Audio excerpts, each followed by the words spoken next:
Determine the common ratio of the fifth term and the nth term of the geometric sequence. All right, so in order to find the common ratio, what I need to do is I need to take one of these terms and divide it by the one before it. So I'm going to take the second term, and I'm going to divide it by my first term, which is 7. And since this isn't a fraction on the bottom, I'm going to turn it into a fraction. Now I know that this is just flipping the bottom and going up to the top, so this becomes 14 over 3 multiplied by 1 over 7.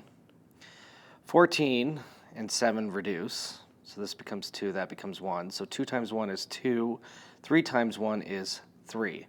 So 2/3 is my common ratio. Now, since it says it's a geometric series, that should be my common ratio every time, but if I want to double check, I can actually take this term right here and divide it by this term right here. So I can go 28/9 divided by 14/3, flip and multiply. This divided by this is 3, and this divided by this is 2. So you get 2/3 once again.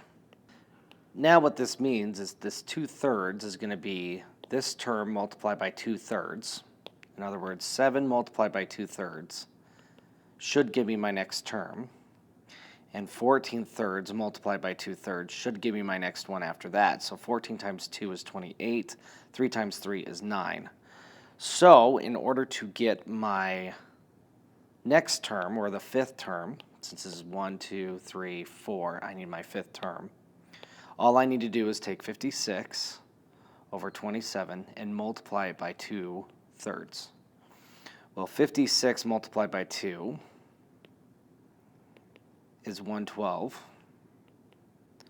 Now for the bottom, 27 multiplied by 3, well, that's 21. 3, 6, 7, 8, so that's 81. So what that means is that a sub 5, or in other words, my fifth term, is going to be 112 divided by 81.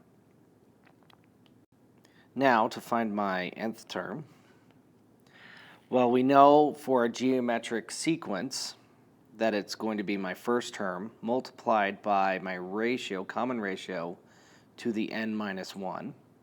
So my nth term here is going to be a, which is going to be my first term, multiplied by my common ratio, which is 2 over 3, all to the n minus 1.